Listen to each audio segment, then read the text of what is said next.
night as the full moon rises through a strange forest on a lonely road. At the signpost ahead, you have come to your final destination. Welcome to Greenwater Nightz with Sam Ritchie. Now, here's your host, Sam Ritchie.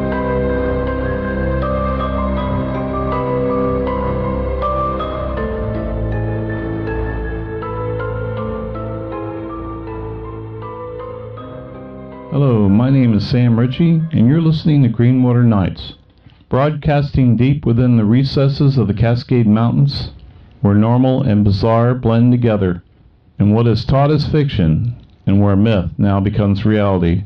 Welcome to the world I live in, along with my friends, where the Bigfoot and little people are real, and ETs and UFOs abound, where strange lights and orbs appear, and yes, even portals opening up to reveal other worlds. An area not for the faint of heart, but for those seeking the truth, and in the process making astonishing discoveries about ourselves. On tonight's episode, we focus on one of the strangest phenomenon in the Cascade Mountains that I know of. Portals. And by extension, I suppose stargates. Are they real? Do they actually exist? Based on a lot of my experiences here in the Cascades, starting from the earlier experiences, I'm led to believe that they do exist and have even witnessed them. Later on in this episode, in the second hour, we're going to have an astonishing interview with a friend of mine. He is a camper, his name is Tom, and was camping with the Barb and Gabby group, and had something amazing happen to him with regards to portals. I don't want to spoil that particular interview by giving spoiler alerts. So what I'd like to focus on right now is when I first had my experiences, or actually it's even before that.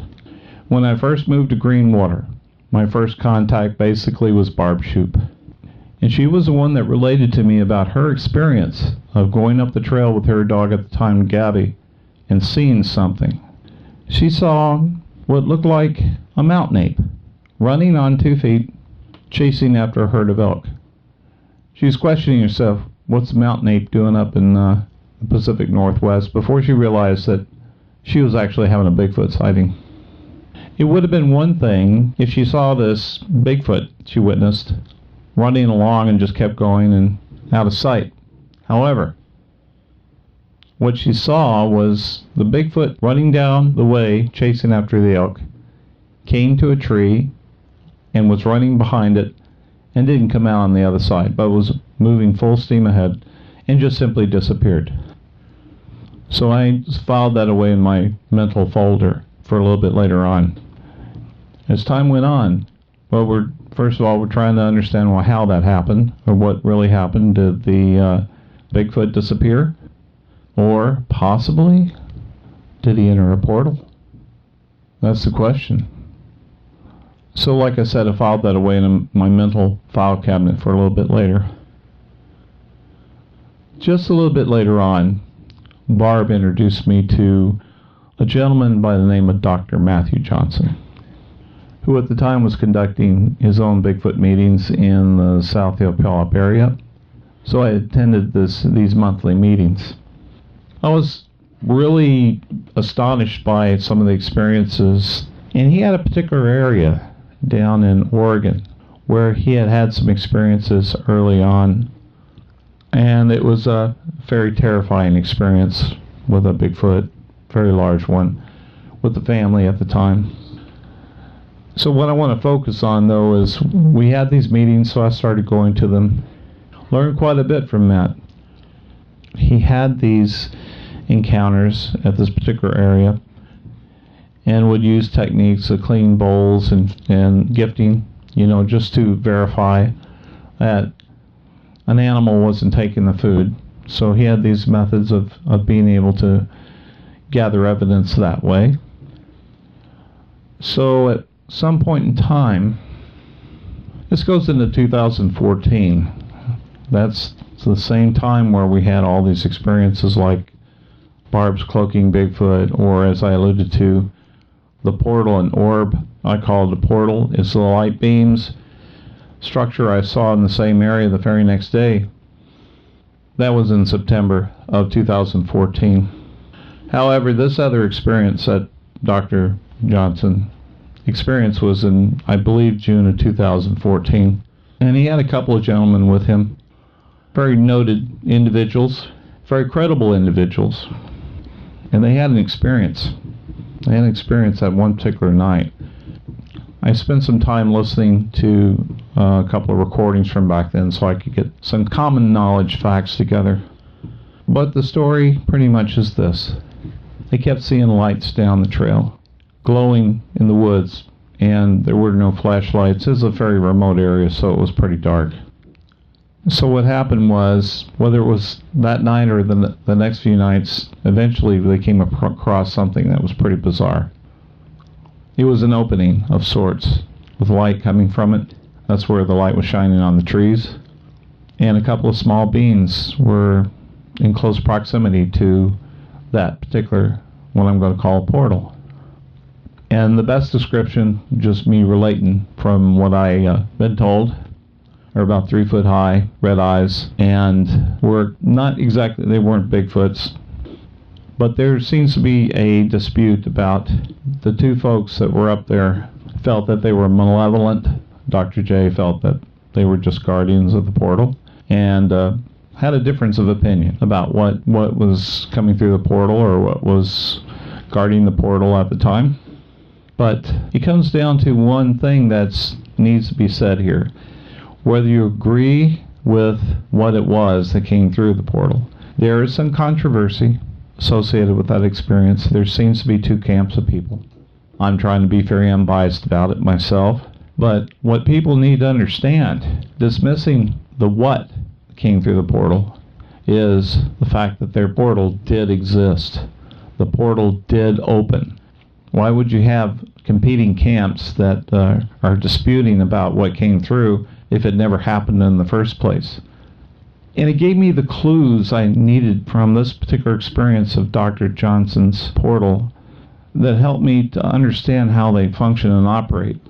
It seems that when it was first activated, there was a time going up there and they would activate and bring some people up, and they wouldn't activate, or something along those lines. Not until they went down to the Oregon vortex first and then came back up to that particular area, then the portal would activate, but only if they went to the Oregon vortex first. Now that gave me an important clue. In studying that particular situation, that means that there was some kind of residual energy that latched on to the human body.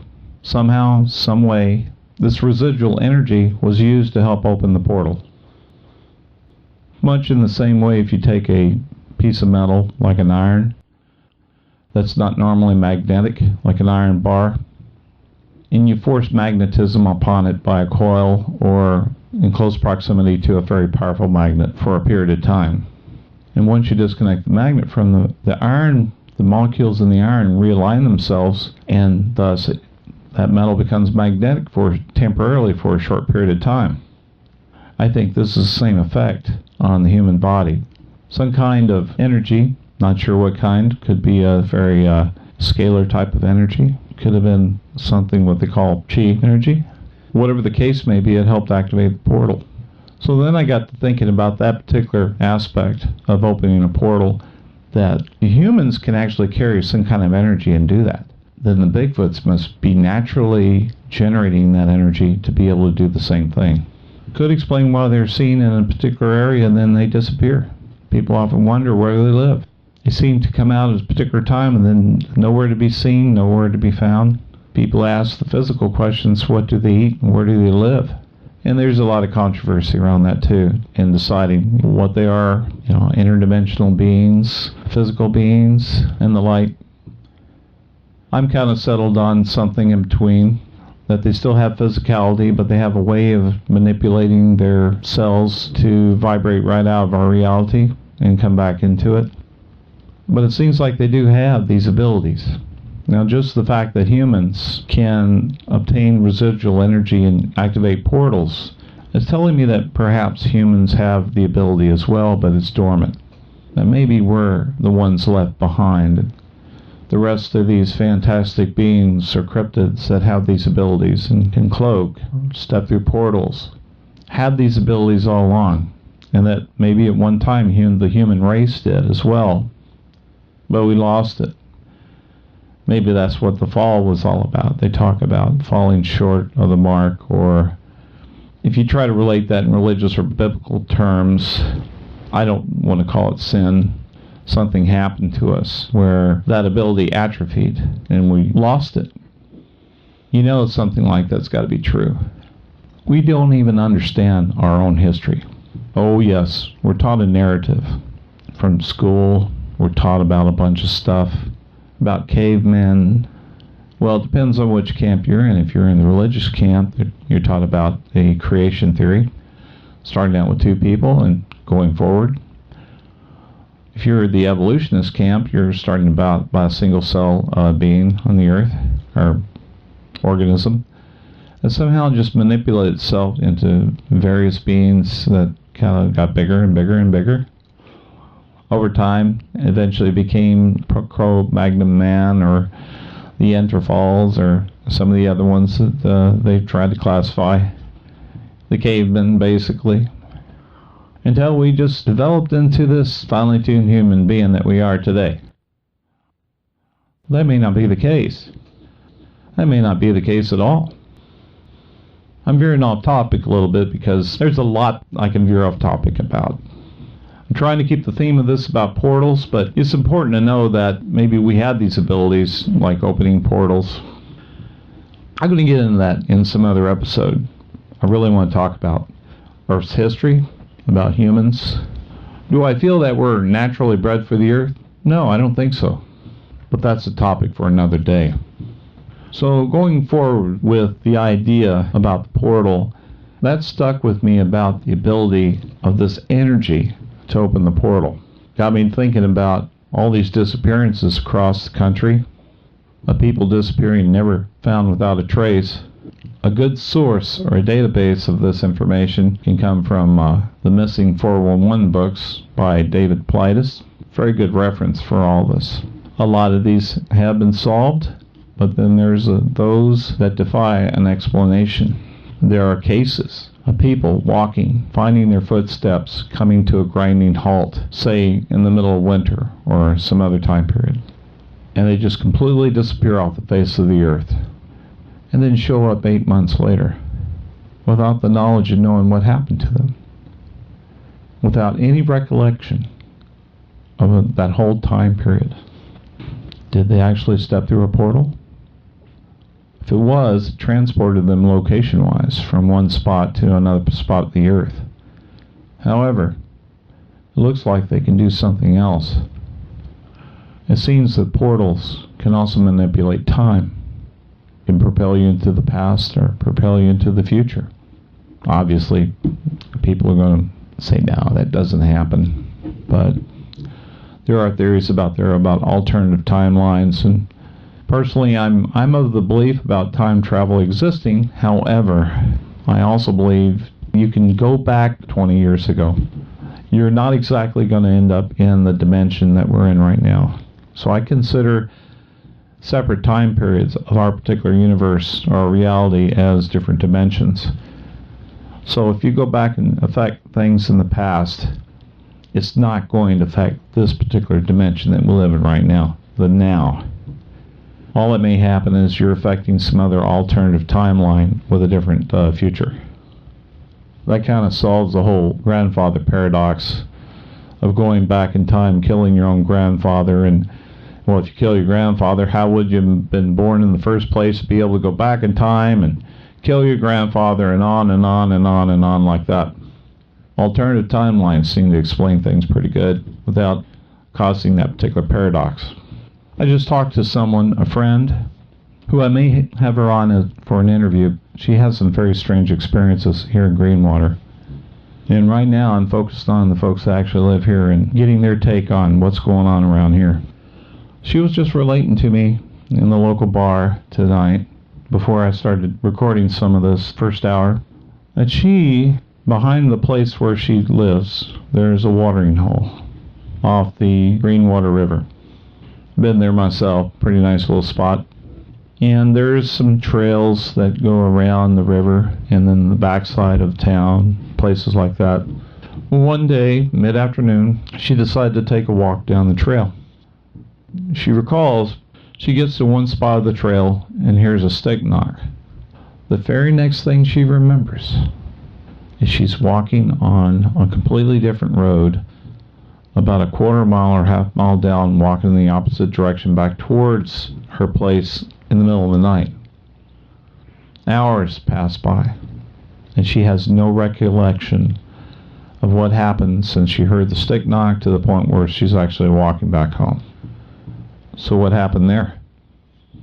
I'm sometimes wondering, and I'm hearing this, and matter of fact, I do remember another experience.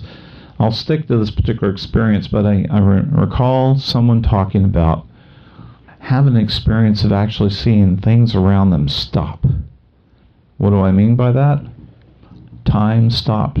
Whoever the people were that were experiencing it, they're still moving, they're still going through their normal time, but their whole environment, everything around them in the world just stopped dead, like time stopped for the rest of the world. Birds suspended in midair, things of that nature. And then it started moving again. Sometimes I think these things are shown to humans to let them know that they, whether the Bigfoot or cryptids, ETs or whoever, have the ability to stop time.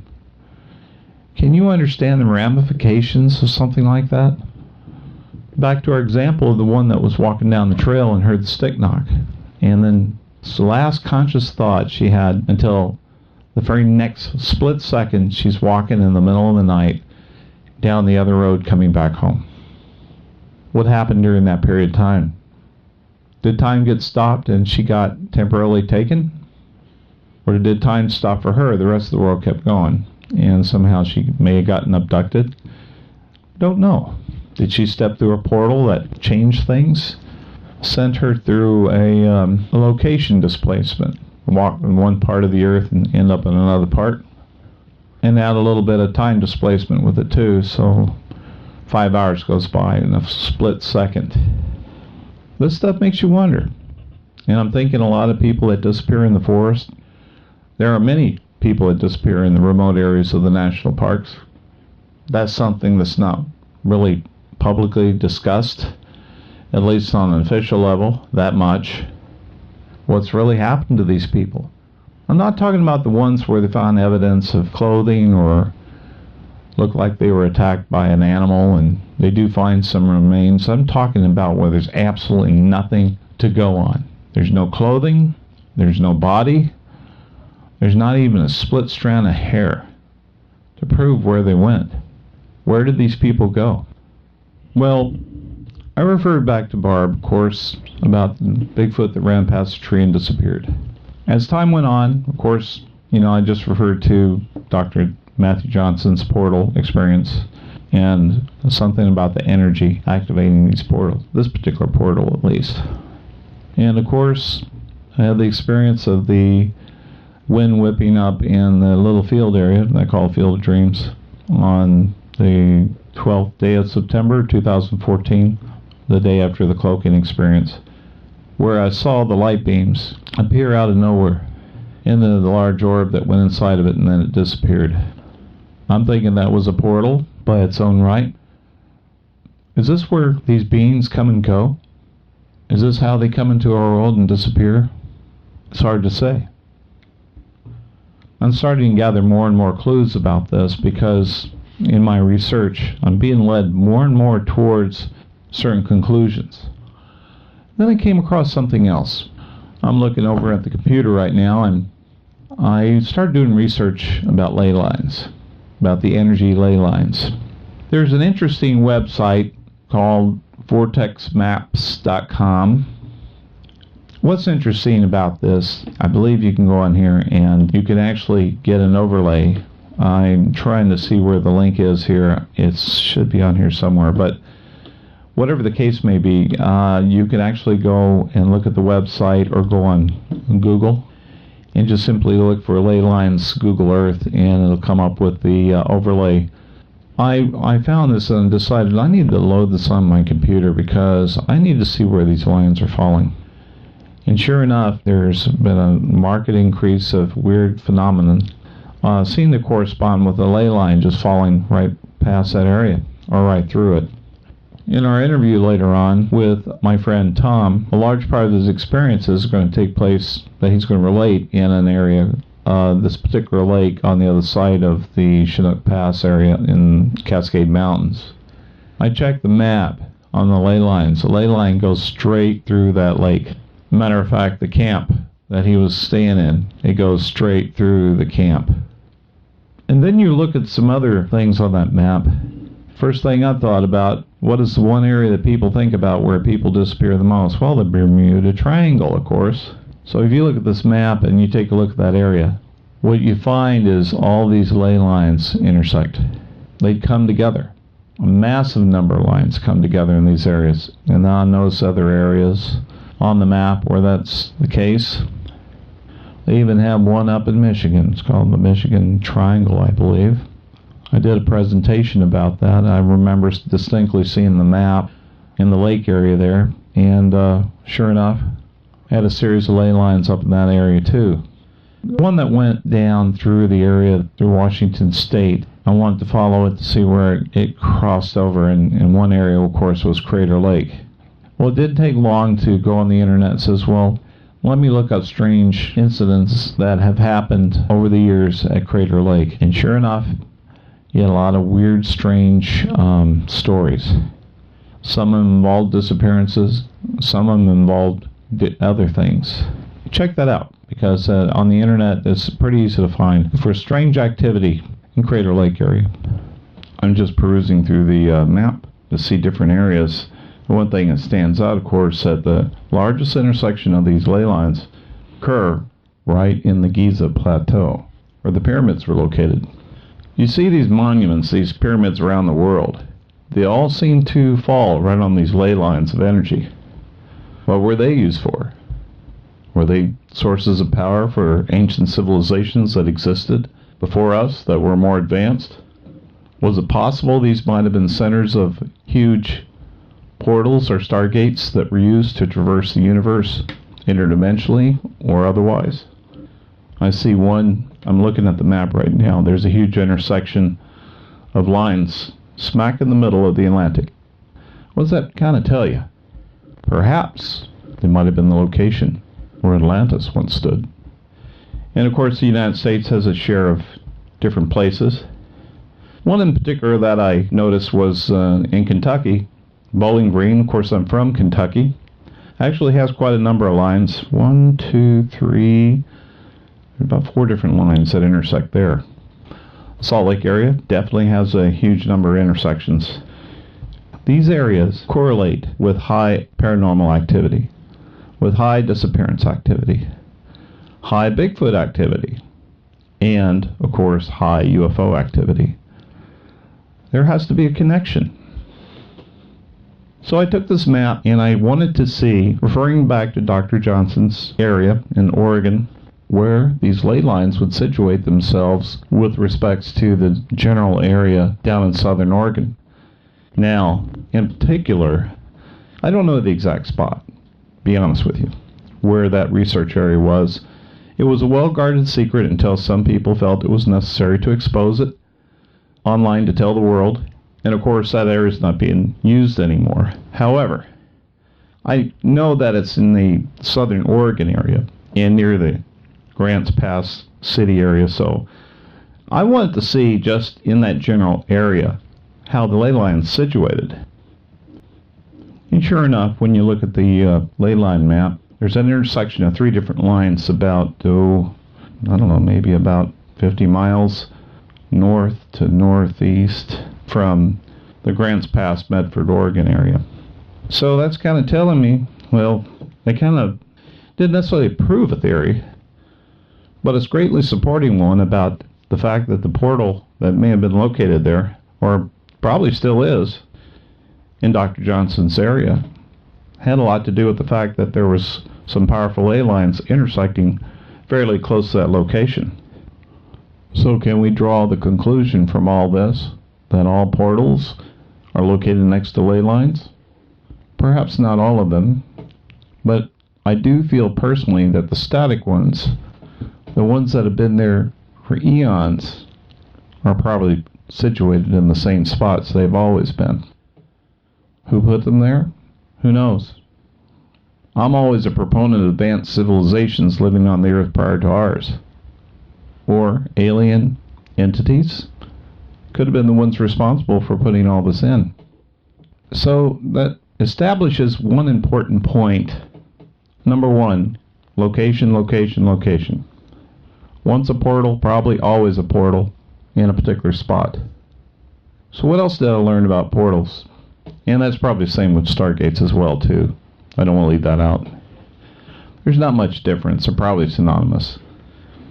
We just get conditioned with the TV show about that and think it's particularly shaped like that and all that. That's not the case all the time. Actually, most of the time, portals aren't associated with objects. They sometimes just simply exist in nature. And sometimes they appear as openings, not always round, but rather more like a distortion field of sorts at times. I had the experience of one other person who had an experience of something just outside her house, looking at the trees, in between two type of trees, and saw kind of a rainbow shimmering distortion. And I kind of envision what she's talking about. It's like an atmospheric distortion field or some kind of shimmering, kind of like you're taking like tinsel, for instance, on a Christmas tree and actually shimmer it into the light or the sunlight, and it has that same effect. You can kind of see through it, but it has that shimmer to it, silvery shimmer. Also, when I saw the large Bigfoot in the field area that I refer to as the Field of Dreams, he was in between the tree, between the shimmering darkness. Perhaps that also was a portal that he was just peeking through or just looking through to our world or our reality. So we're coming to the end of this half-hour segment, and in the next half hour, I'm going to reveal what else I've learned about these portals. In this first half hour, we kind of established something about location. We also established some other things and people's experiences about what they look like, and about the fact that somehow energy can activate these things. So stick around for that, and in the following hour, we're going to have that interview with the camper, my friend Tom, that you don't want to miss, along with the theme about our interdimensional portals and the Cascades. So we're going to go ahead and take a station break right now. This is Greenwater Nightz. I'm your host, Sam Ritchie, and we'll be right back.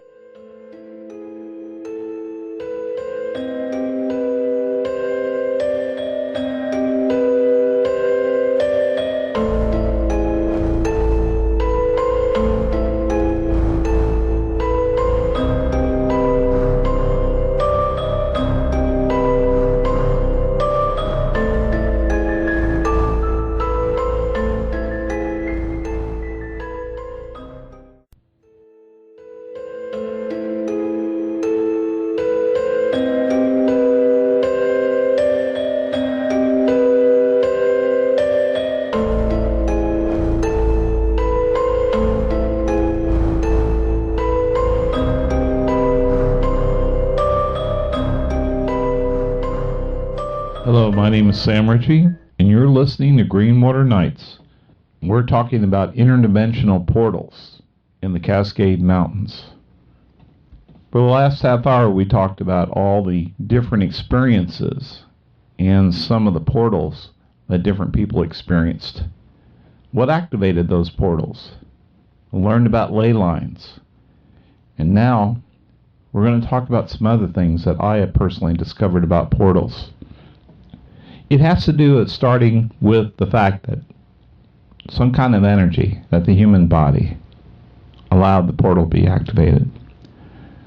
So whether that was naturally from a particular area and the residual energy was carried to that place, I don't know. But my next clue is going to come from another source, and does involve the portal that was down in Oregon, Dr. Johnson's portal down in Southern Oregon. So I'm just going to briefly cover that one experience because it has to do with once the portal was open there was some requirement to keep the portal open.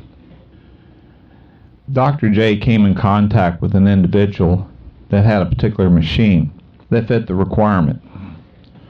This was a very powerful electromagnetic device, and for some reason, by bringing that machine up there, it fit the bill to take care of the problem, kept the portal open, to accomplish what it had to accomplish.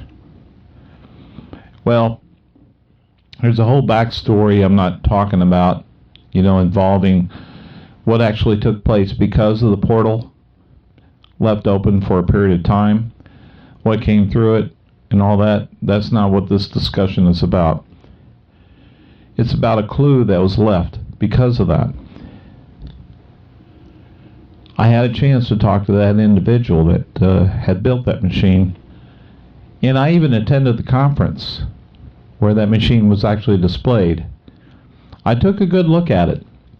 It was a spinning magnetic device with very powerful neodymium magnets, along with some high-powered coils. This device was spinning at a very high rate of speed. The one thing we noticed that while we were at the conference, for instance, was they did a demonstration finally of turning the machine on, was it had a powerful effect, and some people could feel it. I'm a little bit sensitive to some of the energies, so I just felt this charging sensation coming through me, mainly when I was within about 15 feet of the device as I was walking up to it while I was running. I think some people that had issues, just as a precaution to, to leave the room or keep a respectable distance away from it. And I could see what the device was involved with. It was a very high, powerful magnetics involving energy as well. And some people may ask, well, what makes that device special? Well, it did border on being what we classify a free energy device, or a device that would continually recharge itself. I won't go into detail too much about that either. However, I guess the main point I'm trying to bring out about this device was it was used to actually accomplish something to keep a portal open. And what was kind of strange about that, I really got to thinking about it because I was in contact with Dr. Johnson from several years back as well, as part of the Team Squatching USA, and had built a device very similar to this several years back. Now granted, it wasn't as powerful as the one that this individual put together, in which I'm in contact with and may possibly have him on as a guest, but at this point in time I don't feel it's appropriate to drop names. And I'm being very careful with this subject because there's a lot of mixed feelings between different people about the whole subject surrounding this whole event. I've never had an adversarial moment about this whole thing, and I don't want to belong to any camp regarding any of the controversy that may exist out there. All I'm interested in basically is there's certain facts about this portal. There's certain things that I am very interested in because of a scientific nature. I'm interested in the energy, that residual energy that opened it. I'm interested in the energy that kept it open, which in this case was an artificial device that was built by this individual. I'm even more intrigued because after I had a chance to actually look up close to the device, it was very similar in nature to the one I had built, and is within about 5 feet away from me in this very cabin that I'm actually doing this recording. I think it's an odd coincidence that I was actually working on the same thing and in the contact with the same person. So there's something about electromagnetics, especially very powerful magnetics that are spinning, in association with high voltage or high power. Anybody that, unless you've been living under a tree, has heard about Nikola Tesla and all his accomplishments. And of course, he was the one that created the alternating current motor, or the reason we have alternating current for electricity now instead of direct current. He was instrumental in the motors that we have today. And the one project that he did that never took off because it was shut down had to do with being able to allow people to get their power wirelessly from this particular tower. The world being the way it is and the way it's driven by money, that wasn't going to fly because there was no way to meter that for individuals to receive that power. That's just a side note, but Tesla was on to something. In all its works, and some of that stuff was just snapped up by whoever, by the military, whoever, after he died. And I'm sure that they make use of those projects. Some of those seem to have to do with energy, the kind of energy that might be used to open a portal with. We already know that the CERN facility in Switzerland is basically a huge round circular electromagnetic device. It's an unbelievable project. I don't know how many billions of dollars this thing costs, but it spans miles and goes underground for the purpose of shooting electrons and moving them in such speeds using electromagnetics that they bombard each other to produce other kinds of particles and to who knows what they're trying to do with this thing. Are they trying to open a portal too? You know, I've read things, and sometimes that information is sketchy, but why would whoever go through all the trouble to spend that kind of money unless there was something more than just learning about particles? I think there's a larger agenda involved here, but I'm getting off topic a little bit because we're talking about portals and the Cascades, so I don't want to lose focus of that. So we're talking about this device that was used. It accomplished what it needed to do down in Southern Oregon. I have this device here too, and I've ran it several times myself. I actually got the design off the internet using these particular coils, star coils. They're wound in a certain way.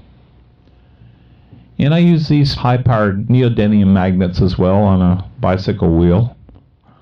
You got it situated where they spin over these coils, with the idea that they give a push to the bicycle wheel and causing it to spin. And it spins very rapidly. But I was also looking at it from the standpoint of generating electricity and trying to create at least the ability to run it without adding any additional power to it. But I never finished it totally, at least not to the degree that this other individual that built the machine for Dr. J's portal. But still, it does do some weird things, because the one that I have here will spin very rapidly, and it is spinning very powerful magnetic energy in a circular fashion. One time I ran this. I turned it on. I'm talking about the machine that I have here. Yeah, I let it run for a little while, and something told me to go outside and take pictures. So I proceeded to go outside into the yard, and I have a little wooded area off to the side of the yard. So I took a picture in that direction. And it being my habit, I go ahead and take multiple pictures. So I took about a series of 3 or 4 pictures in any one direction. I also took a picture up in the trees in between me and my neighbor's yard. And so I went back inside and downloaded the pictures from my Nikon camera and used some enhancement software to just simply look around. Actually, most of the time it's just zooming in on the picture so I could see and get a better idea what's going on. And lo and behold, I'm looking at this one direction and I see this blue thing in the middle of the picture. I take a closer look at it. It looks like a little blue genie. I said, it's got a face and everything. But then when I take a look at the very identical picture right next to it, I mean, this is within a couple of seconds or so, and it's gone. There wasn't any sunlight out necessarily to cause a sudden shift in shadows or anything like that. This was some kind of blue being that popped in and then popped out. The weirder thing was when I looked up in the tree, I saw what appeared to be a Sasquatch and a pointed ear being. I mean, it was just very bizarre. I got to looking at it, and the closest description I can give for it is something that looked like Yoda out of Star Wars. I mean, it was just totally bizarre. I do have those pictures. And at the end of the show, or at the end of the segment, I'll give the website where you can actually go and see some of my research to look further into it. But it was beyond bizarre. And this is after I ran it for a period of time. So I've been thinking about, is this thing opening up some kind of doorway? Is it causing, and like right here on my property, for instance, is it kind of opening a crack to something else, and these beings are coming through and then they go back out? Is this all it takes? I'm still looking into it. I'm sorry, I'm kind of losing my train of thought a little bit, because there's so much information to digest or talk about. And I have a bit of a problem with my mind works faster than my mouth. No sooner than I'm getting half a sentence out, then my mind's already working on the next thing, and it skips. And I end up skipping the sentence. I don't finish the sentence. I am working really hard on trying to control that, especially trying to do a talk show, because I'm more concerned about getting the message out about what has been experienced. And I want you to get the complete information that's coming from my mind about it, about the real experiences.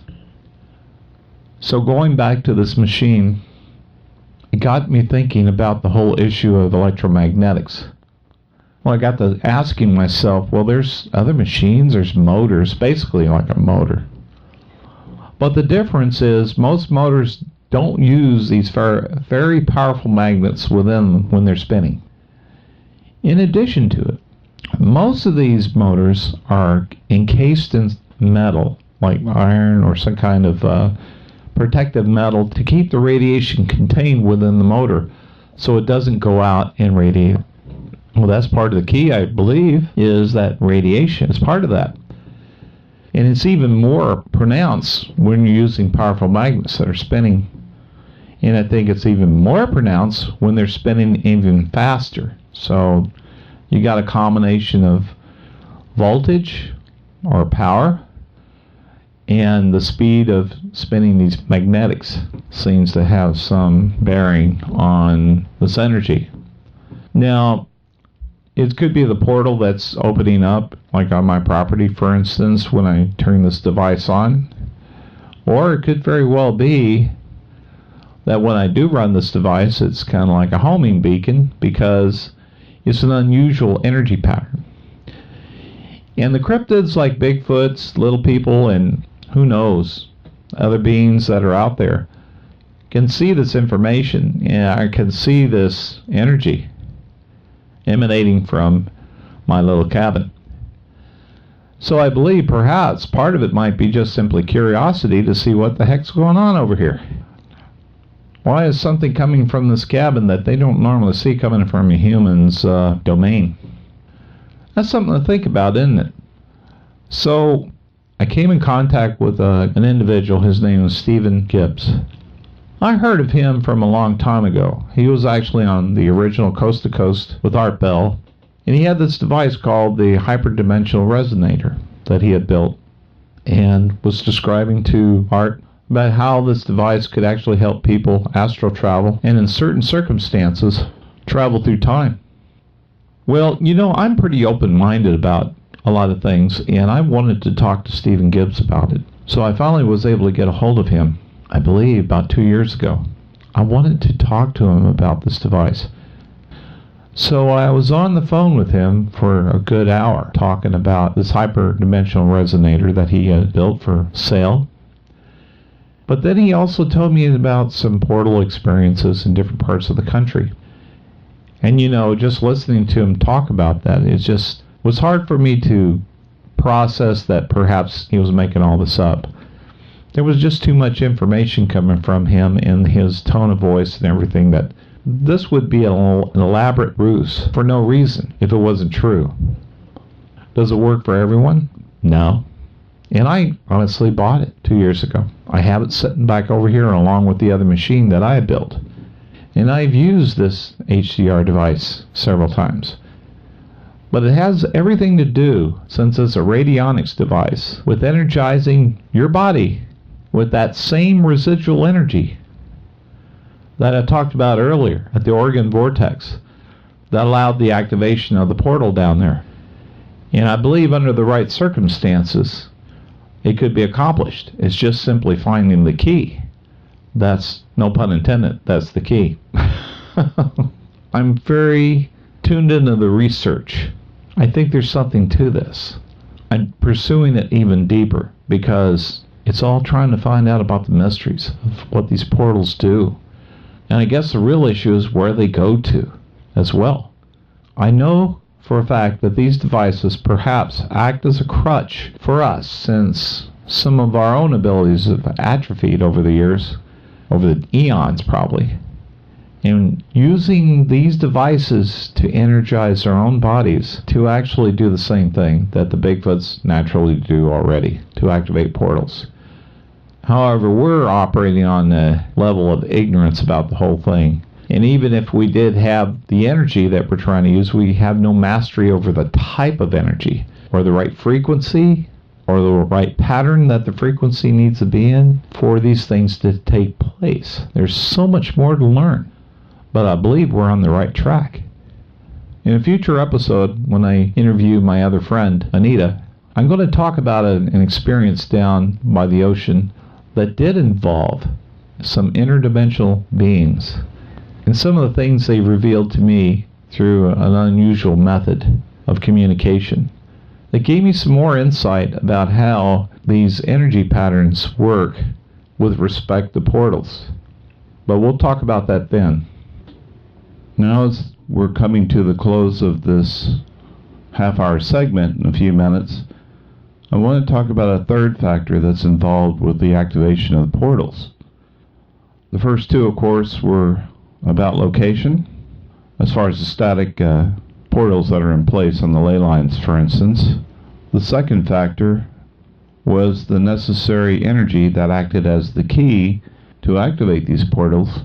Now, the third factor has to do with the time of the year, the season, time of the month, day, whether it's the evening or morning. And the reason I'm alluding to that because I noticed that there was a pattern with certain things. When I saw the portal up at the Field of Dreams area back on September 12th of 2014, I kind of noted that there was a lot of activity within a short period of time. It kind of centered around the months of September and October. Now, that's not to say that there's not activity the rest of the year, like Bigfoot activity, we have experiences all year long. However, I think with respects to certain portals, they seem to be more active during certain periods of the year. Now, that could very well be due to the alignment with the planets, where the position of the sun is, and other factors that are surrounding our Earth.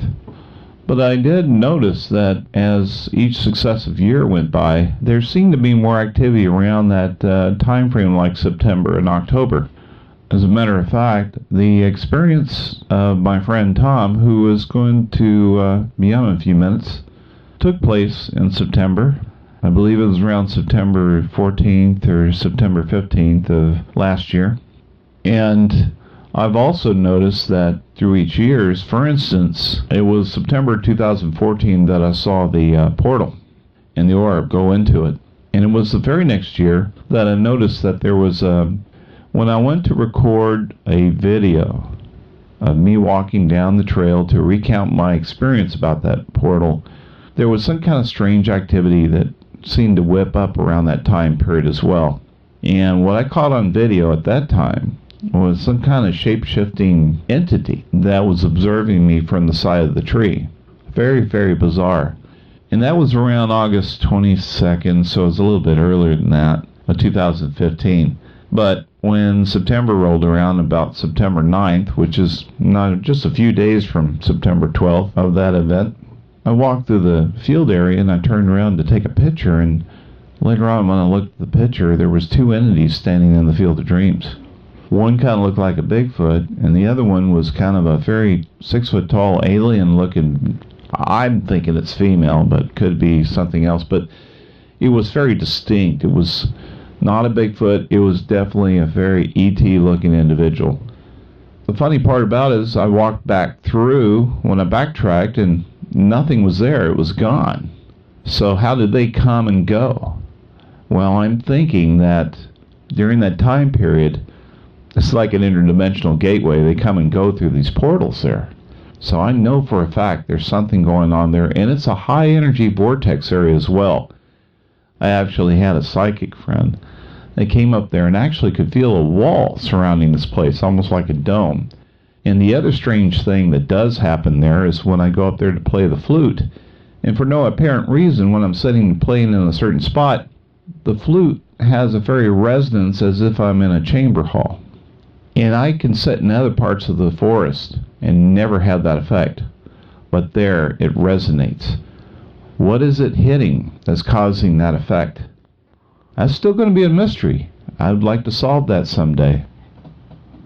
So we covered quite a bit of information during this past hour about portals in the Cascades and about some clues that I have uncovered, and others probably have too, that are doing research in these areas as to the nature of these. On a future episode, and not that far in the future, I'm going to be interviewing my friend Barb Shoup and get the words from her directly about the experiences she's been having right in the camping area when they go not too far from here during the summer. And briefly, it entails strange lights that are shining on the tent, for instance, from the outside, and we seem to figured it came from up in the trees, maybe some kind of orb light that was shining down on her tent, and seeing the silhouette of an individual or a man or a Bigfoot on the other side of the material right in front of the door. That would be kind of disturbing, and unfortunately I wouldn't even move. I'd be petrified. But she's going to relate about what happened in her tent, because early in the morning hours, I don't know if it's about 2 or 3 in the morning, and about the time this light appeared along with the silhouette that was outside of the tent, something opened up in her tent inside, almost like a big screen TV, but it was, I don't know the shape or anything like that, but she got a view of something else inside of that, almost like she was watching a picture or a scene from inside of a living room with a fireplace. And that was right in her tent. And then it closed back up. And knowing Barb, she's a very practical person. She was not making stuff up about any of this events.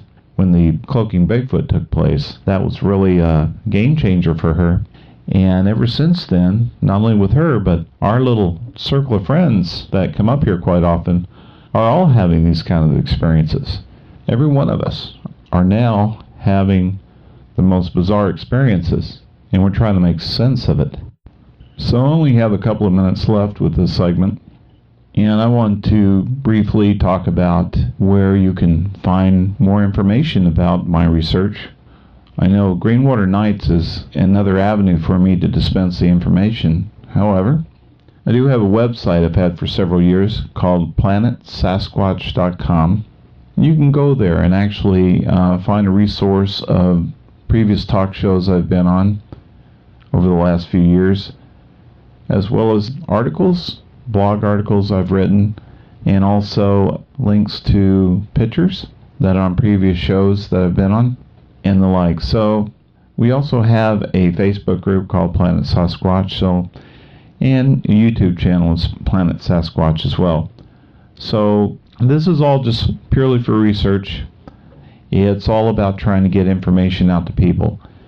And there's just so much that's really happening out here that I'm not going to keep it to myself.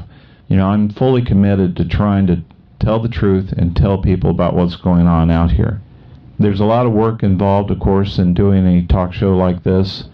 As I alluded to before, I have some issues sometimes with speaking, where I talk ahead of myself and I cut off words and I call full sentences, so I don't convey the full thought. That entails that after I record what I record, there's a lot of heavy editing that goes on when I'm talking. And just purely just to get the thought out.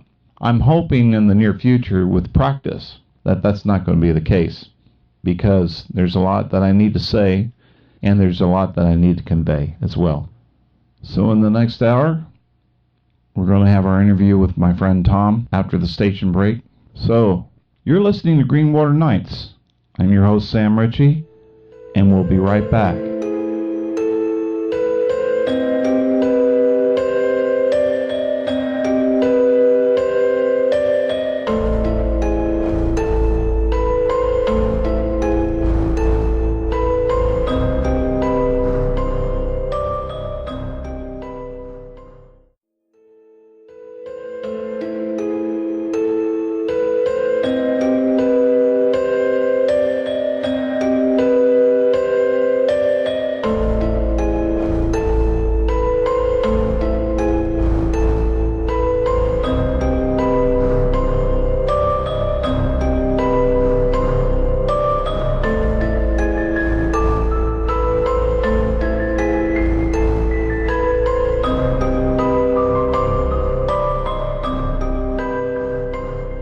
Well, welcome back to Greenwater Nightz. I'm your host, Sam Ritchie, and we're out in the woods someplace in an undisclosed location.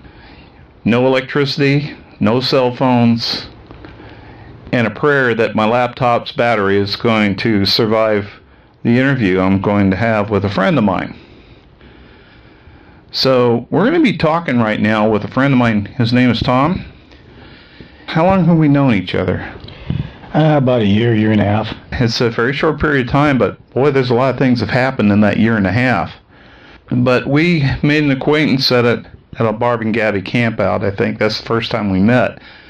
We've been hanging out and kind of enjoying some of the experiences the other people have been having.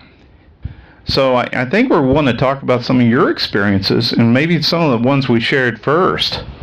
The ones I want to get into particular was some of the things you were saying. You went up to the special area that I go to that I talked about in a prior episode.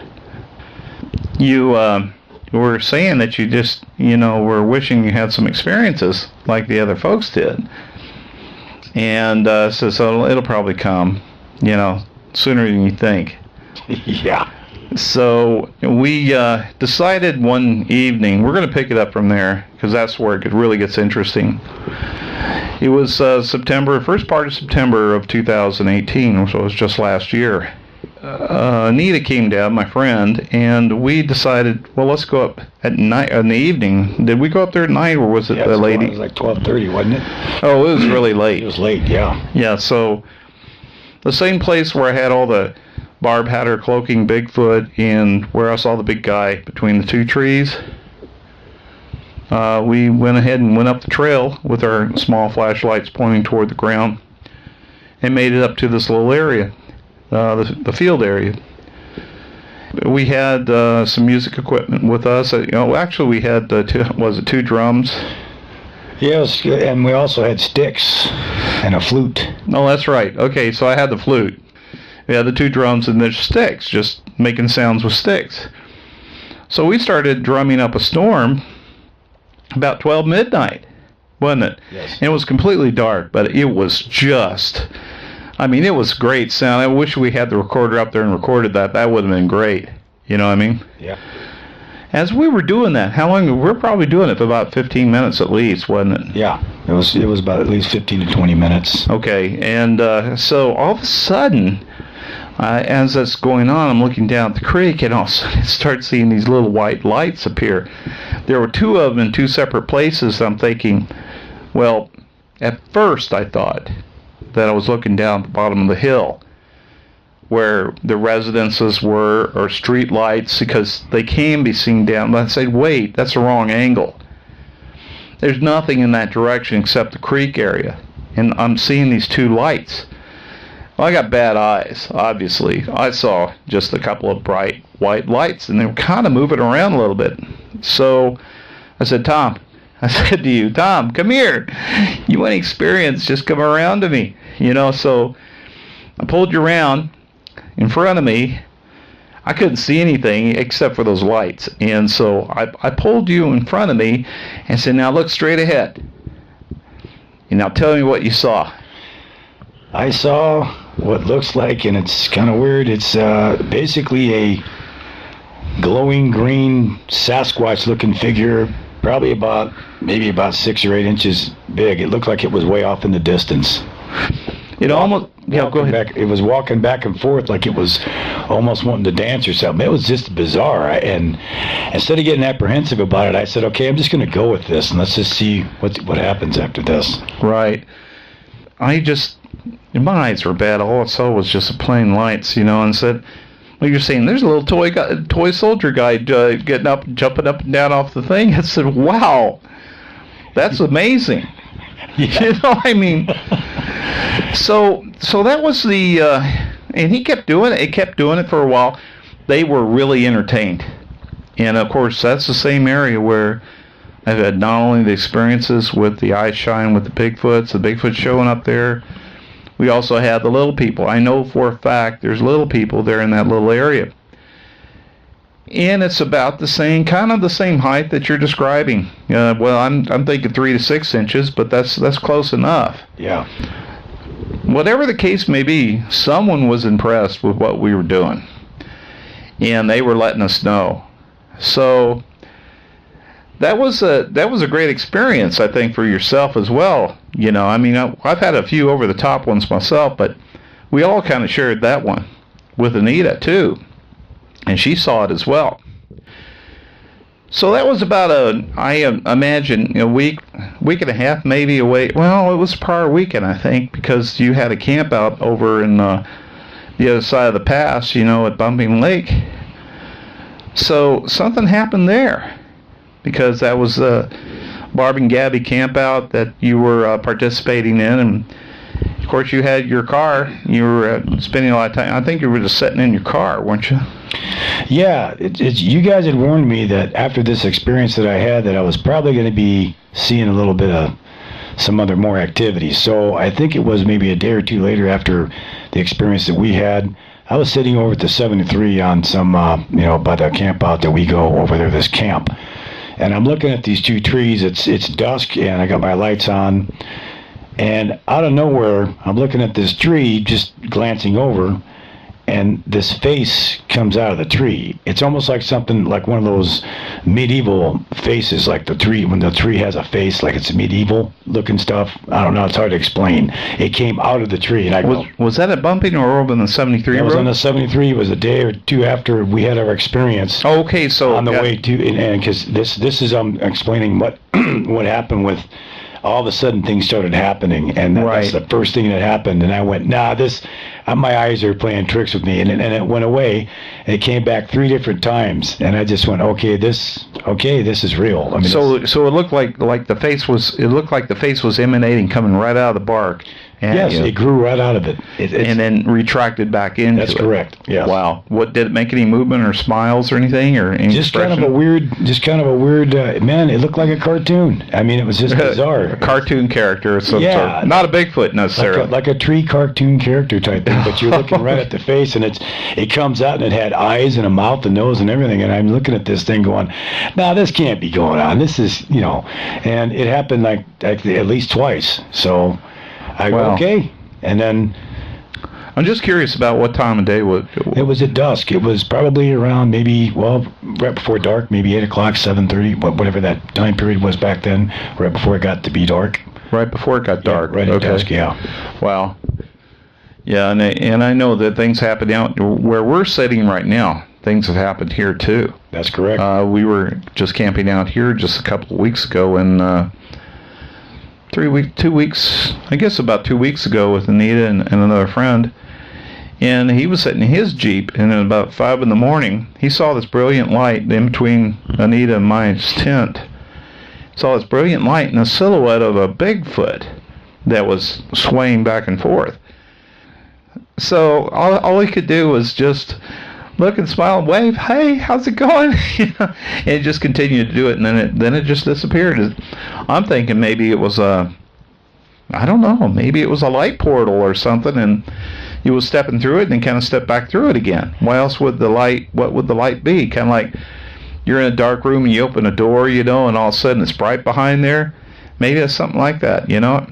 Yeah. But I think you're going to describe something kind of similar or even better than that. Well, it's funny. It's funny you should mention that because I think the time are you talking about the time I brought the wood over here? It was down the road. I brought like 3 or 4 things of wood, and you guys had a bunch of wood you were chopping up. Was that the same night? You cooked food. You cooked burgers and stuff. That same night, I didn't get to talk to you guys in the morning because I had to leave early. Yeah. That night, I went to bed, and for the first time ever, I didn't have my lamp going the whole night. So it was dark. Okay. And I went to go to sleep, and there was 3 or 4 or 5 hits on my tent with like something was hitting it. And I go, what in the world? Because there's no campers around me. Right. And I'm going, okay, it could be a pine cone. But then an unmistakable tent thing, something took its hand and went all the way down the breadth of my tent twice. Really? Yes. And I went, okay, this is wild. I also heard the footsteps too. At first I thought there was somebody in my camp, and I go, there's somebody in my camp, because you could physically hear the footsteps. Right. But I didn't see no prints the next morning or nothing. I go, man, but I know what I experienced. It was bizarre. I wasn't looking for it or nothing. I was actually tired. I wanted to get to bed, and then I heard those footsteps when the lights went on, probably about 5 or 10 minutes. All of a sudden, I heard these footsteps. Then all of a sudden, all these things were bombarding my tent. Then all of a sudden, you know, the big rake. So it was actually pushing in on your tent and coming down. Yeah, it was weird. It was from the top to the bottom, kind of like they took a swipe. You know, like they took. Right. Yeah. And I said, no, that's not an elk, and that's not a bear, and that's I don't know what that is. Well, you know, the night before, our friend saw the light in the silhouette I was just talking about.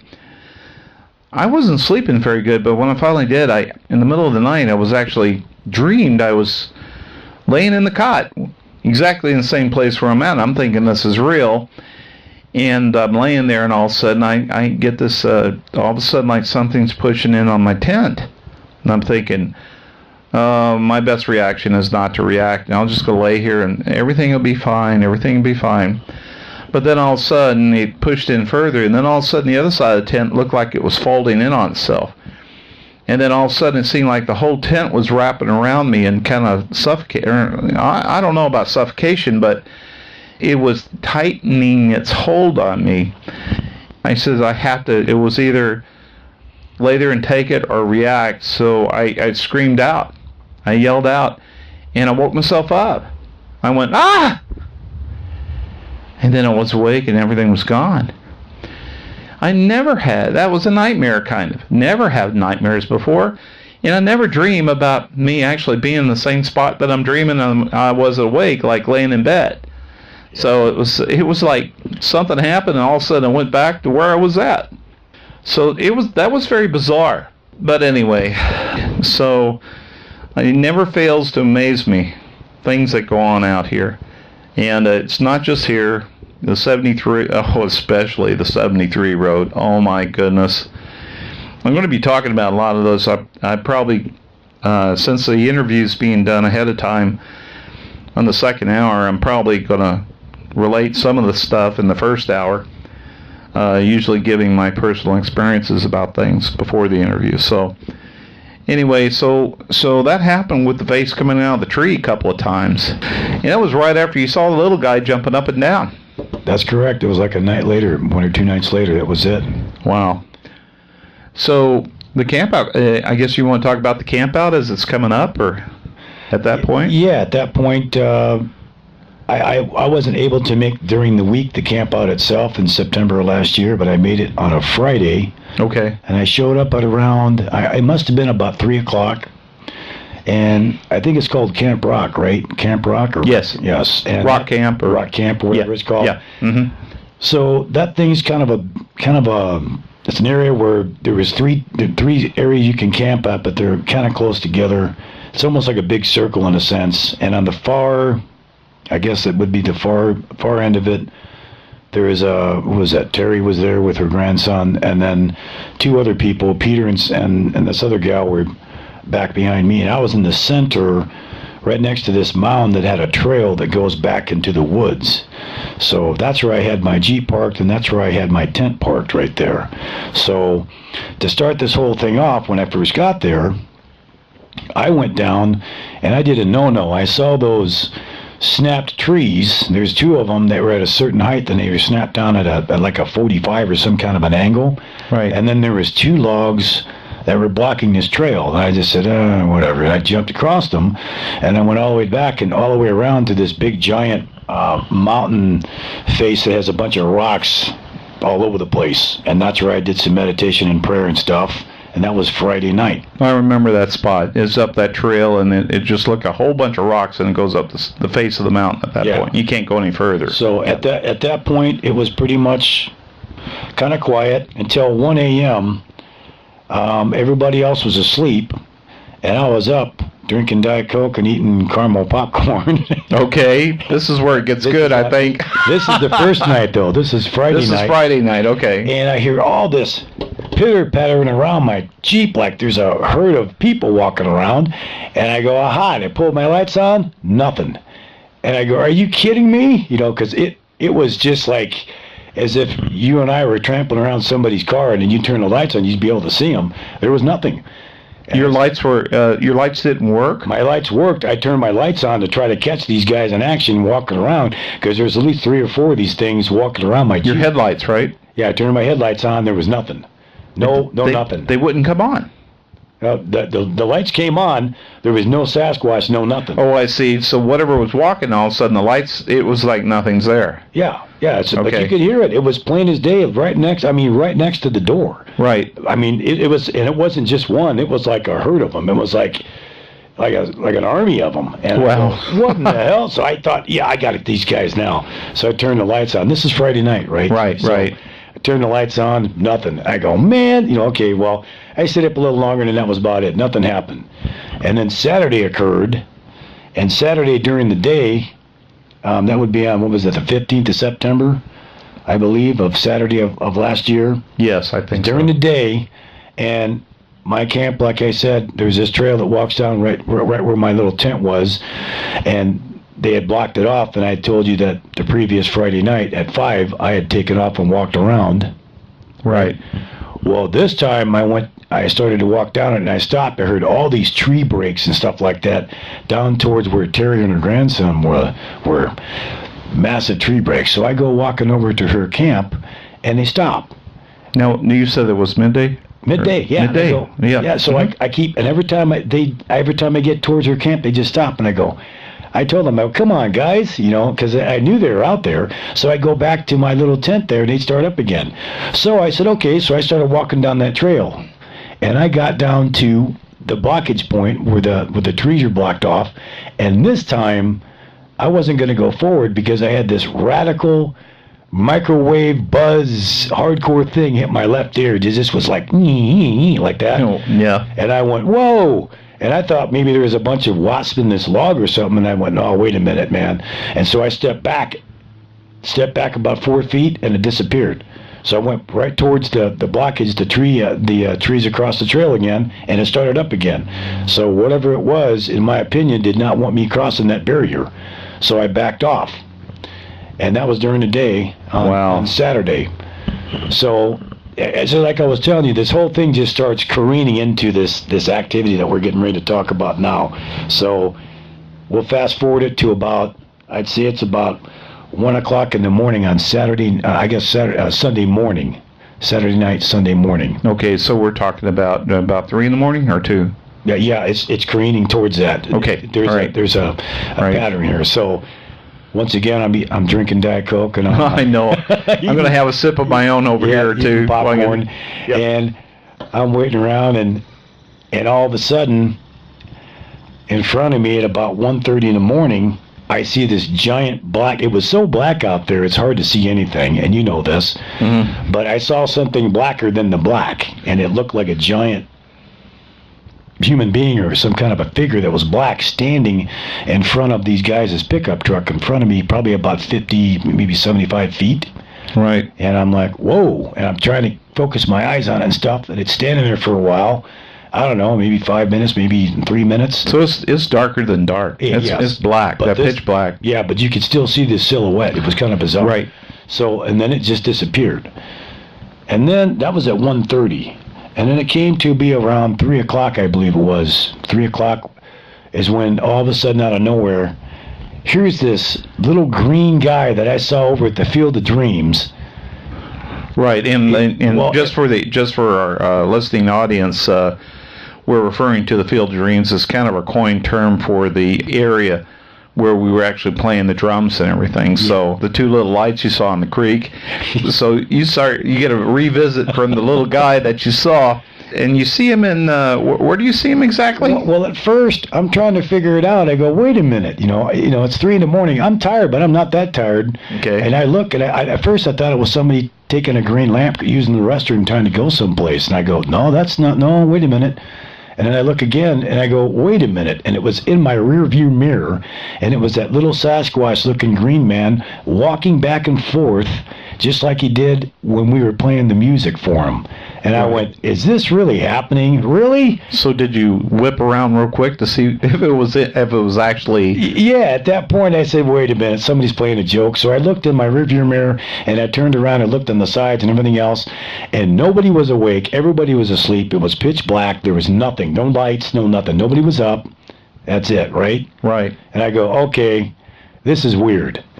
So I did the same thing like what we had talked about at the Field of Dreams. I just said, okay, I'm just going to go with it. Okay, whatever.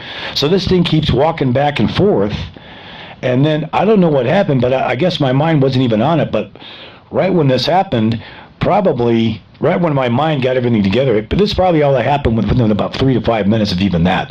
All of a sudden, my front windshield and my left side, all my windows on the left side of my Jeep, driver's side, lit up like it was about 5 o'clock in the morning, and I'm sitting in this warehouse that looked like it was from the 50s or 60s, like a Forest Service warehouse. It had like metal beams, lumber, older vehicles, all kinds of stuff in there.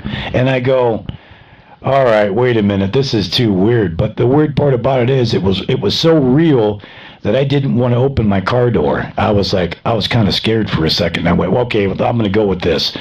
But then, and it lasted probably for about 35 seconds. But one thing I noticed is when I came back around, I looked real quick to my right, and my right side of my Jeep was black. Yet there's light on the other side, and I said, okay, there's something to this. So I don't know if it was a portal or what was going on, but that's all I know is I saw that stuff. And so it lasted for about 30 seconds, I guess, the whole vision did or whatever.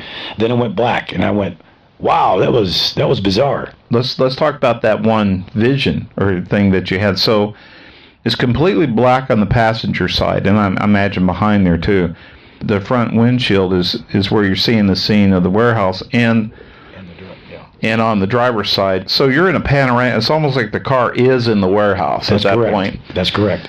And you don't see any like current vehicles, like newer vehicles. But now when you saw these older model cars, did they look like they were actually older? Did they look like newer when they're restored or something like that?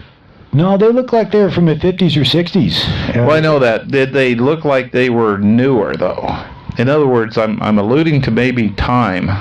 Well, yeah, then that's what I'm saying is, to me, it looked like I was transported back to a different time period. That's what memory. That's Yeah, I mean. Right, and that's why.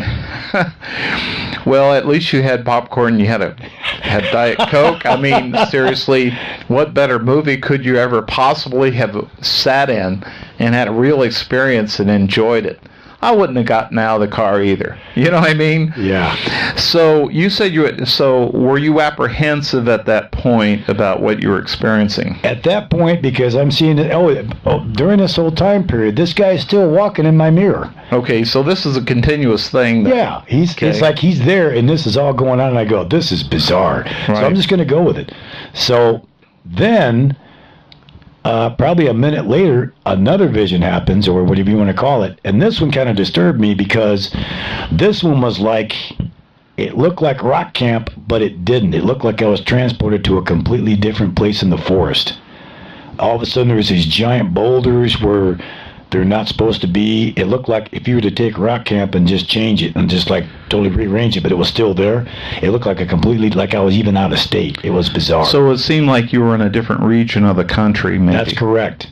And that's when I got not scared, but I started to go, okay, I definitely don't want to open the car on this one. This one is a little too real. Okay, so in the same situation, it was dark on the passenger side window and still light in the driver's side and the driver's side and also in the front. With the little green guy going back and forth. Going back and forth. Yeah. How long did this particular scene last? About the same as the last one, 30 seconds. About 30 seconds. Something like that, 30 seconds, yeah. But you were getting concerned. Yeah, because the one, when it first came up with the warehouse one, it was just kind of a surprise. And I'm like, wow, this is it was so interesting that you were like, oh, this is gnarly. It was like watching a movie. But this right here, my sense was that I was actually there. The first one, I felt like I was there, but this one felt like, wait a minute, I'm really there. It was almost like my vehicle got transported. I got a little bit, I was like, wait a minute, hold on. It felt, your instincts, your insides, you felt different. Right. I didn't get scared, but I was on the way, and I just calmed myself down. I said, okay, I'm just going with this too. It's still black on my right side, so it's got to be these guys standing out there doing this to me. That's all there is to it. Well, so you didn't get out of the car there either. You're just taking in the view and everything, and then does it go dark again? Yes. Okay. It went dark, and the little guy was still walking around there for a little bit, and then all of a sudden, I just fell asleep. It was bizarre. It was... You could sleep after all that? Yeah. Okay. It was weird. Well, you were up late, and it was probably... So when did you start to rouse again? And you were basically slept in your car, you know? Yeah, I slept in the vehicle. Yeah. So it was getting dusk, dawn, morning time in about 5 or so. So everything went back to normal then, right? Yes. Okay. Anything else about that particular night? There is another experience. I'm going to have us go on a break here in a minute or so. Then I want to kind of get into that other thing that you talked about with the son. With the grandson and everything. So yeah, we're going to go ahead and break now. This is Greenwater Nightz. I'm your host, Sam Ritchie. We'll be right back after this.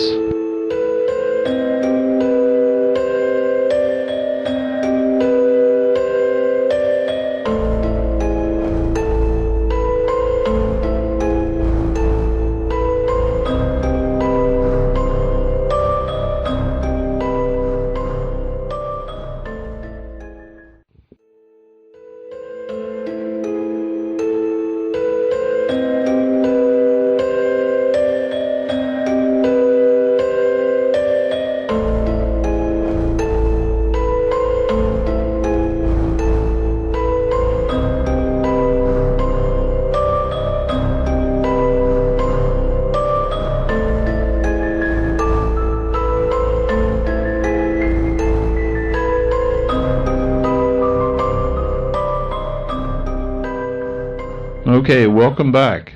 You're listening to Greenwater Nightz, and I'm your host, Sam Ritchie, and we're sitting here talking with my friend Tom about the most unusual experiences that I've ever heard in my whole life. So, Tom, we just got finished talking about your unusual night, traversing the dimensions to different places and things like that, and then ending up right back where you started from. Whatever happened, we're not really sure. Maybe it was a vision. You could have been, because it seems like the little green guy that was dancing back and forth might have had something on your rearview mirror. Yeah, there you go. Thank you.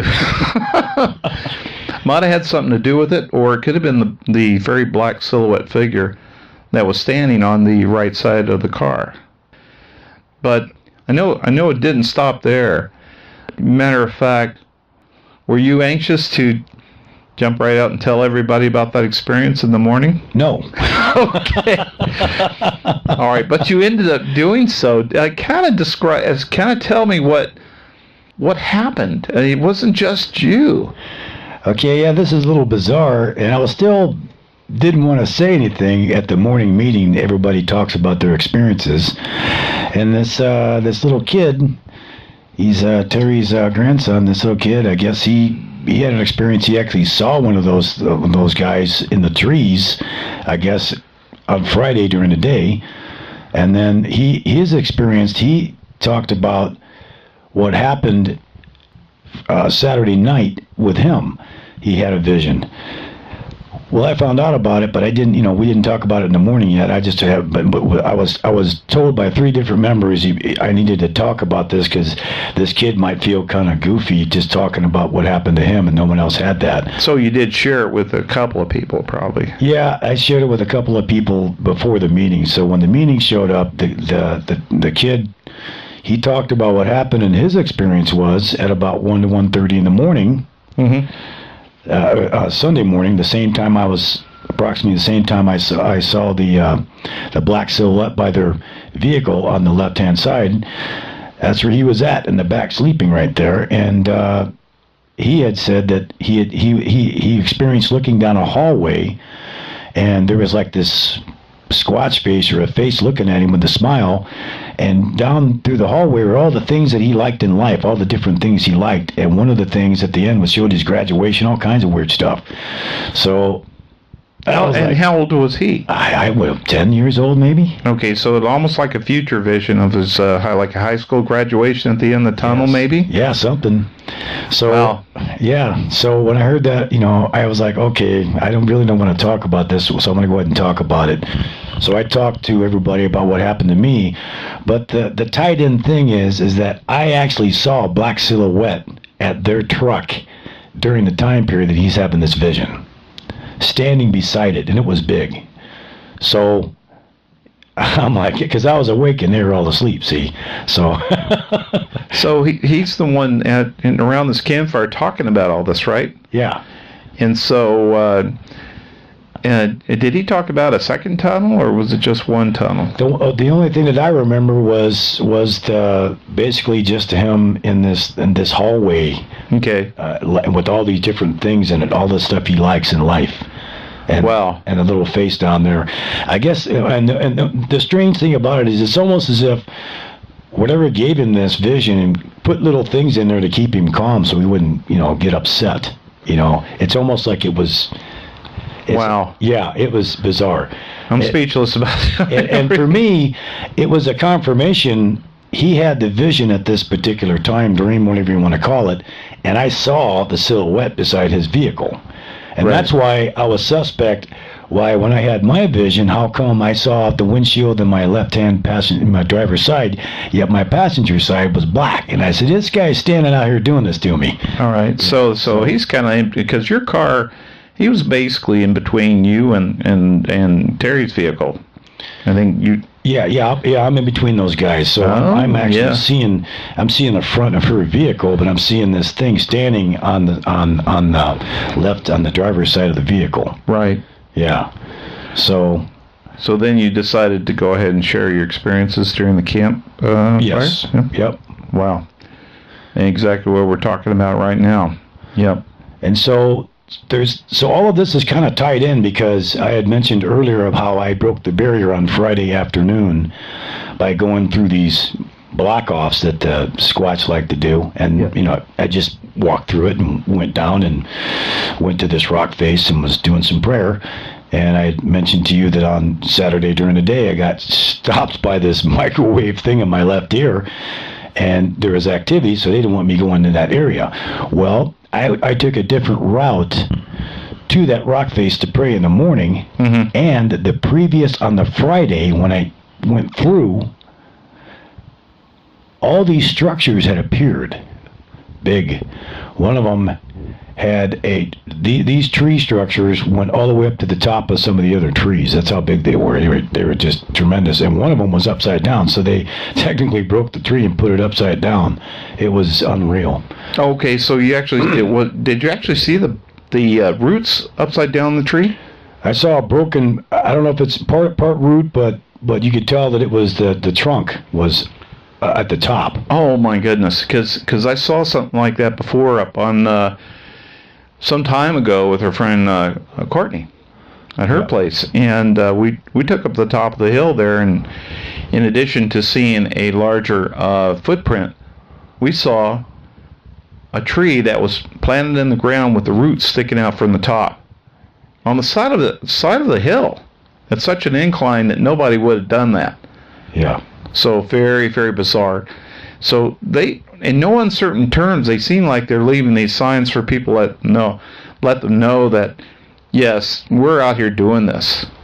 You know what I mean? Yeah. And just like the structures that you're talking about. Yeah, in this particular area, another weird thing happened. I wanted to cover just a few other things real quick, like another lady from the camp out, she had an experience where she had left a muffler right in the middle of the trail, right behind her tent. The trail that goes up to the bathroom and also goes to that rock face we talked about. Well, when I went back in October of last year by myself, I might add, it was kind of creepy. I discovered behind her tent, probably about 50 yards, a bunch of automotive stuff, old stuff that was like, I don't know if it was there from a long time ago, somebody dumped it or whatever, but it kind of reminded me of that warehouse scene in my head. I went, wow, this is kind of weird. So I had seen that, and now I know where the muffler came from, so those things grabbed that muffler for her for a little gift or something. I don't know what it was. But also, when I went in October, you had mentioned about the ley lines and that time of the year, how strong they were, and this was an intersecting ley line at that Camp Rock or whatever. So I was there by myself, and this time it was kind of creepy. I slept in my Jeep. I had the tent set up. So it was about 3 o'clock in the morning, and I had all the lights in a perimeter around the camp, and I was at the farther part of the camp where the other campers parked, not in the center where I was last time. And where my tent was set up on the first camp out we discussed, where that trail is, where I walked, there was nothing there, right? There's nobody there but me. It's about 3 in the morning, and I'm looking at that place, sitting in my Jeep once again, drinking Diet Coke and eating popcorn. Okay. Yeah, maybe it's something in the popcorn. But anyway, so I'm looking over there, and all of a sudden, I see this tremendous flash, like somebody just took a picture of me with a flash. And then another flash about 5 feet away, and I went, what in the heck? And then all of a sudden, over to my right, maybe 15 yards, here's these two glowing red eyes. They're just looking at me, and I started giggling. You know, I went, man, you got to be kidding me. Is this real? And then I thought, well, I don't know if it's real or not, and then it turned its head. And it came back around again. And it just looked at me for a while. The little green man didn't show up or nothing like that, but it was just kind of a bizarre thing. But that was my experience right there. It was pretty wild. And that was about a week after did you come back the very next weekend, was it? Yeah. Okay. All right. Yeah, so... Yeah, those ley lines are significant, because after that experience, I started thinking about their connection. And they go, well, the one particular goes straight through Bumping Lake, and it is not too far from the Greenwater area. It's only about a couple of miles off and goes through. So what I've found in my research is, let me see where this ley line goes through. And not necessarily this particular ley line, but the major ley lines, and they go through places like Crater Lake. Oh, really? Yeah, and places like that. And then the next thing I did, well, let me research about anything that's gone on with Crater Lake. Oh, my goodness. You want to talk about some stories about things disappearing and reappearing. I mean, it really got into that. So it's making me wonder about people disappearing, too, going into the woods and going through certain places like that. And your experience is seeing something else, like all of a sudden you're somewhere else. And it's very possible. I've already established the fact that there are portals around. We've seen them. You saw the vision of that. I'm going to be interviewing Barb Shoup, a very, very good friend of mine that helped get me started in this whole path too. And her experiences and some of the others recently at the recent Barb and Gabby campout. I know she's probably already talked about this during her own videos on her YouTube channel, but I want to get a personal take from her about it. It's amazing. I mean, what's your personal take on what really happened to you? Or are you still wondering about it? My personal take, after listening to experiences of other people, including you and myself, I just think these big feet, they have the ability to talk to you through the mind, and I think that's what they do. If they want to talk to you, that's what they do. They show you things. They have the ability to do that. Right. I want to talk about real briefly, since we're in probably the last, I think, about 15 minutes of this interview, and the spot that we're in right now. You've been coming here for a while. Is it okay to mention, you're doing some prayer and different things like that because your spouse passed away a few years back? That's correct. And so you're finding your solace here, and I don't blame you. I would do it too because you live in the city and try to come here when the weather's good on the weekends. And this particular spot, I believe this is where you come to, and that's where we're sitting right now. And this is, I think we were just down, when we were talking about my experience about 2 weeks ago, we were just up further or down further, somewhere down there. Yeah. So they're around here as we speak. And as a matter of fact, I need to mention this because I'm going to probably edit the other part out and splice it. But while we were actually doing the interview, my laptop froze. Not the laptop totally, just the program that was recording the program. This has never done that before. But you know what? It's not unusual for them to freeze a camera. Or the experience of my friend who came into the little area we called the Field of Dreams, where he's sitting there and he has a fully charged camera and says, "My camera says it's dead, and now it says it's light," and it's going back and forth between having juice and not having juice. And I'm kind of chuckling about it because this is a common experience that they mess with electronic equipment. They're really good at that. So I don't think they're necessarily were trying to prevent us from doing this interview, because they knew I would have picked back up. And as you could tell, it's still recording. I think they're just letting us know that they're hearing us. And it's coming across to me that they wanted to let us know somehow that they are listening into our discussion. So what better way than to mess with my equipment? But I wanted to ask you about, you told me about one other thing. It was something you found back here. Oh, the heart, the rose heart? Yeah, I thought that's worth mentioning, definitely. Yeah, that right there, that's a bizarre thing, because I don't know who did that. It could have been kids or something, but I find it odd that I came out here for the day. It was on a January 20th, and I came out here, and I had my Jeep running, and I was getting ready. I got on my Jeep to take off. I've been here like 6 hours. I had this nagging sensation that told me I needed to go pray again. Okay. I mean, it would not leave me alone. So I actually just left the Jeep running, and I walked back. And ironically, I'd been back there. I'd walked by this spot that I saw this stuff at 2 or 3 times during the day, and I didn't see nothing. Mm-hmm. So I'm walking back, and I was really bothered about some things in the past, and it's about forgiveness and for trying to learn how to forgive myself and everything.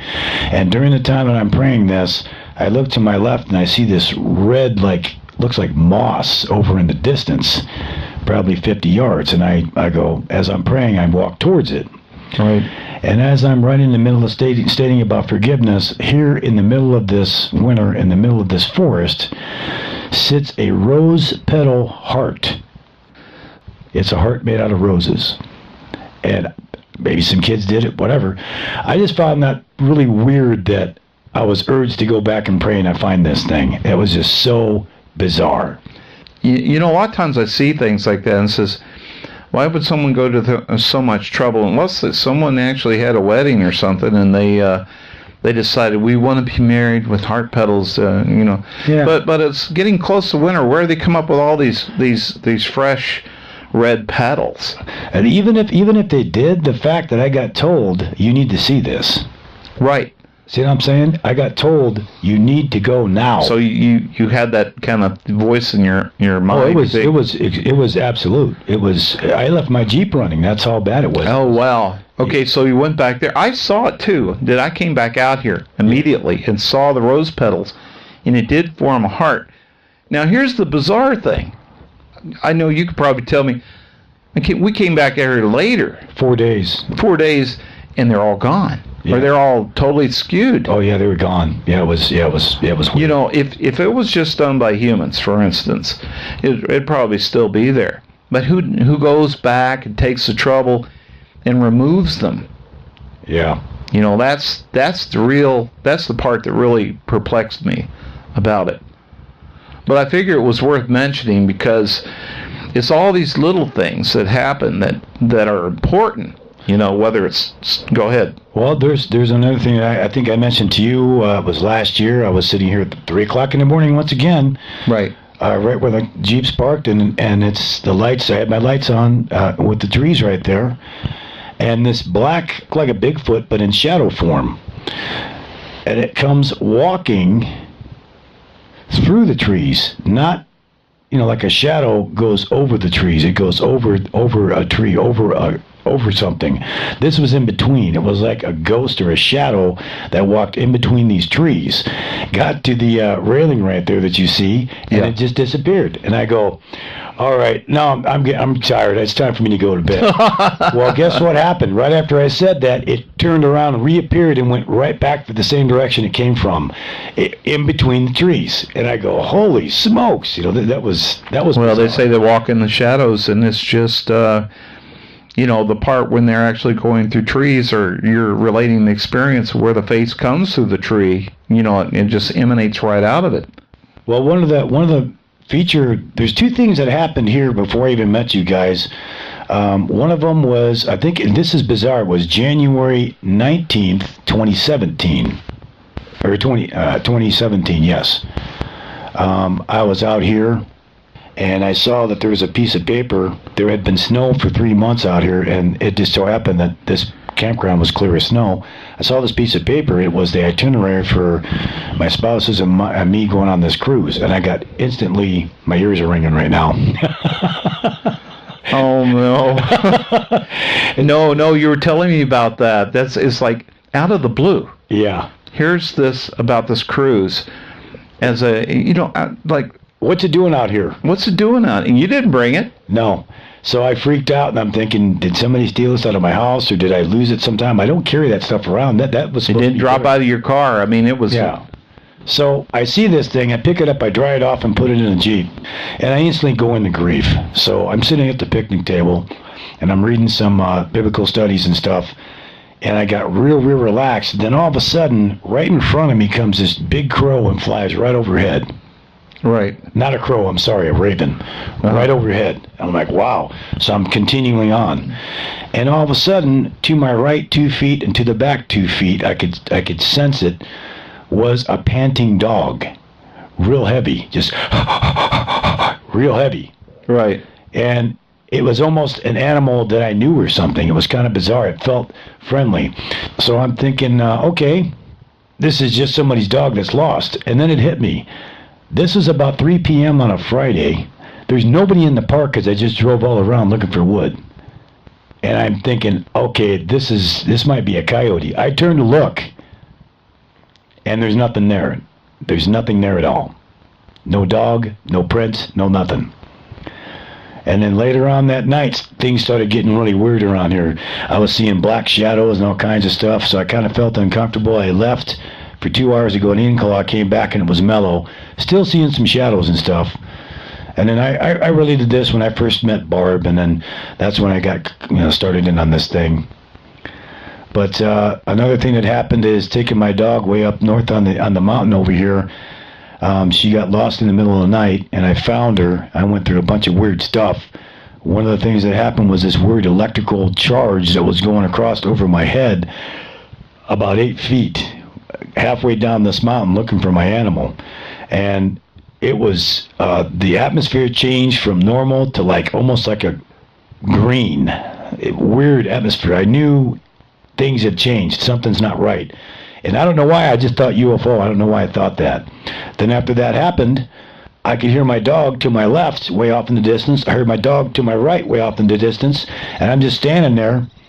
And right as I'm hearing my dog off to the probably about 200 or 300 yards off in the distance, I look right in front of me, and the dog's looking right at me against a log.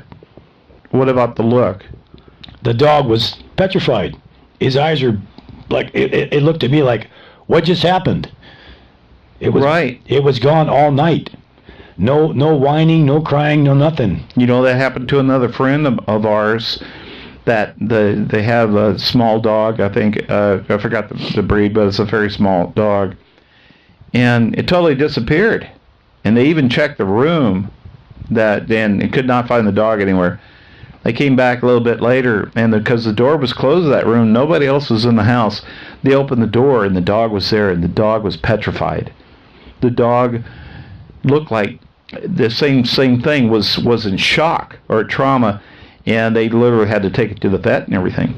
But, you know, you want to talk about grabbing something through a portal and coming back through. That's what the first thing I thought about when you're talking about your dog. Now, you said, and you told me about this experience before, that your dog disappeared right after that. If you brought her? Yes. Him? Yes. As a matter of fact, this happened on a Saturday night, and she disappeared August 18th, 2017. Wow. Just vaporized. I mean, the chain the chain that goes right to her doghouse, it was straight. And there was no animal. I had a weird feeling when I was at work, and I said, I got to swing by my house real quick. Oh. And I swung by. The suspicion was at 9:30 in the morning. I got there at about 10:30, and the dog was gone. No trace of the dog. I called the pound, called all around, nothing. She was on a leash? On a leash, yeah. What'd you find at the end of the leash? It was just nothing. Just nothing. the leash, like it was perfect. Like the dog, like somebody came up and just perfectly unhooked it and grabbed the dog. It was weird.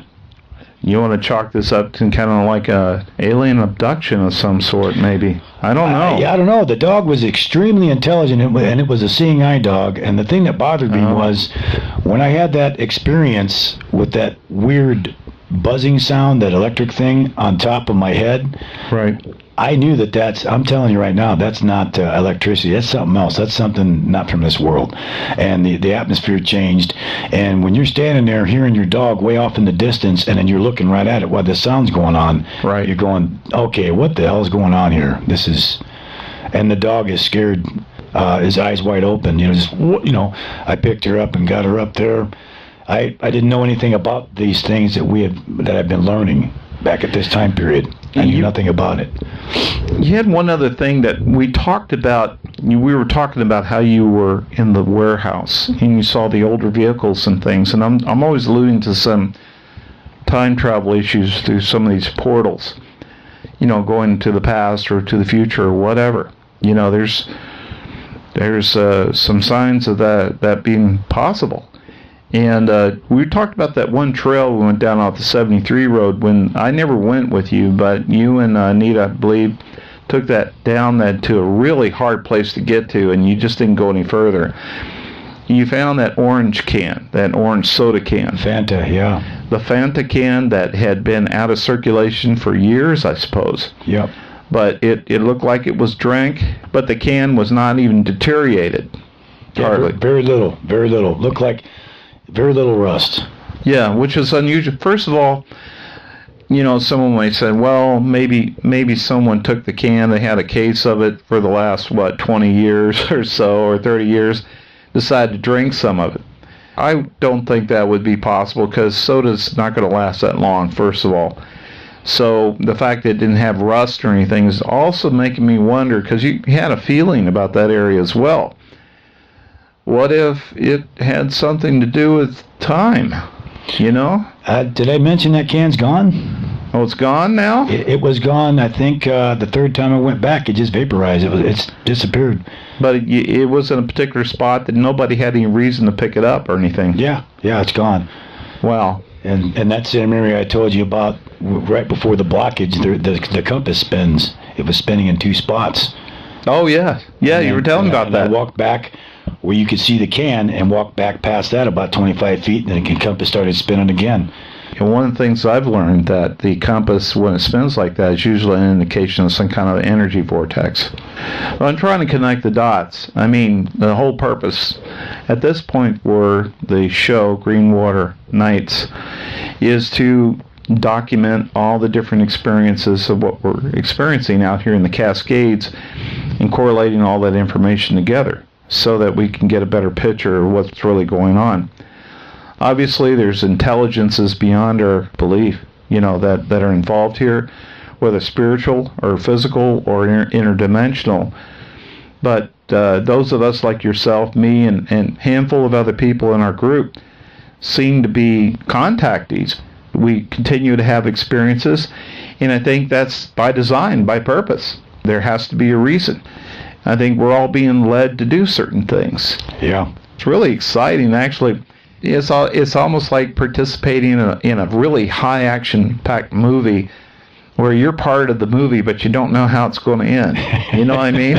It's better to sit and eat and, well, I don't know. Maybe I would have liked to sit in your Jeep and eat popcorn and drink soda and actually seen what you saw.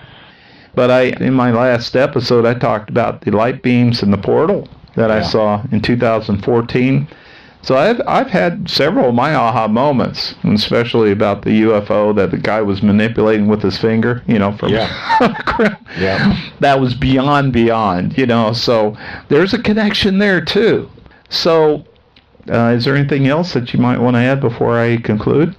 The only thing I can say is everybody out there, if I lost a spouse, and I got to tell you, don't take anybody or anything for granted. And ever since I've gone towards prayer and everything else, I have noticed that I have seen things and noticed things that have been probably going on all my life. And I just now, my eyes have been opened.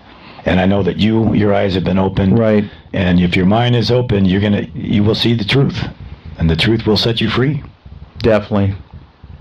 Matter of fact, that's the first part of my intro for the show is talking about the truth.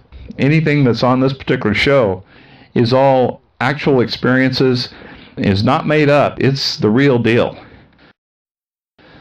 So anyway, Tom, thanks for sitting in and talking with me about these experiences. I know we tried to do this several times and tried to do it in noisy places, and I figured, why not just do it in the place where it all happens, in the middle of the woods. My laptop's holding up okay, and except for the couple of strange experiences, but that's okay. But anyway, thanks a lot, and I'm going to be seeing a lot more of you in the future. That's right. Okay, take care. All right, thank you. Bye. All right, everyone. That's going to be it for this episode of Greenwater Nightz. I'm your host, Sam Ritchie. Join me next week for another exciting edition of Greenwater Nightz. Take care for now.